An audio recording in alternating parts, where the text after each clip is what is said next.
है। सोच लकी, कुछ तो सोच, उस शेर से कैसे बचा जाए। सोच लकी, सोच। अभी गधे को एक आइडिया आया और वो उस कंकाल के पास जाकर बैठ गया।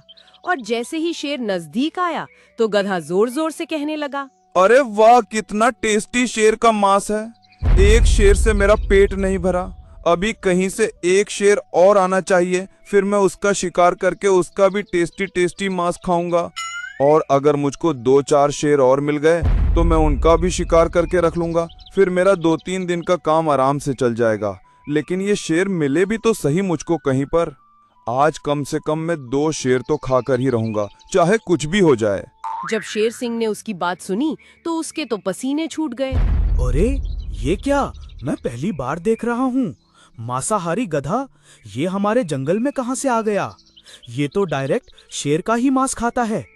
और एक शेर से इसका पेट भी नहीं भरता, 2-3 शेर खाने की बात कर रहा है। आज मेरी किस्मत अच्छी थी जो मैं इस मांसाहारी गधे के सामने नहीं गया। अगर मैं गलती से इसको नजर पड़ जाता तो ये आज मेरा चिकन कोरमा बना के खा जाता। ये गधा इतना खूंखार भी हो सकता है, मैंने तो सपने में भी नहीं सोचा था। पता नहीं इतना भुक्कड़ मांसाहारी गधा हमारे जंगल में कहां से आ गया। एक शेर खाने के बाद भी कहता है मुझको एक शेर और चाहिए खाने के लिए। लगता है ये कोई चमत्कारी गधा है, अवश्य ही इसके पास कोई जादुई शक्तियां होगी। भगवान, आज तो मुझको बचा ले इस मांसाहारी गधे से। और उनका ये सारा ड्रामा दूर खड़ी एक बकरी देख रही थी। अरे पता नहीं ये गधा किस जंगल का है जो हमारे जंगल के महाराज को मूर्ख बना रहा है। क्यों ना इस गधे की सारी करतूत मैं अपने महाराज को जाकर बता दूं, फिर तो महाराज मुझसे बहुत ही ज्यादा खुश हो जाएंगे और हो सकता है खुश होकर मुझे महामंत्री भी बना दे।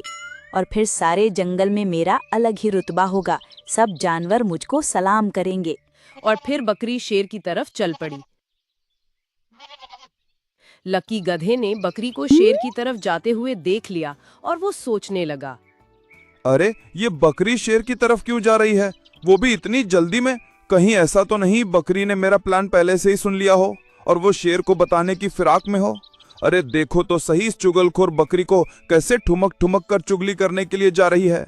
अगर इसने उस शेर को मेरी सारी सच्चाई बता दी तो मेरा जीवित रहना मुमकिन नहीं रहेगा फिर तो।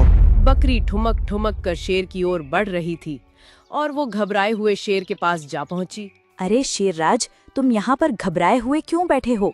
लगता है किसी बड़ी मुसीबत का सामना करके आए हो, इसीलिए मैं आपकी उस मुसीबत को ही दूर करने आई हूँ। बकरी, क्या मतलब है तुम्हारा? जो भी कहना है तुमको साफ साफ कहो। मैं पहले से ही उलझा हुआ हूँ, मुझे और ज्यादा मत उलझाओ। कहो क्या कहना चाहती हो? मैं अपने जंगल के महाराज को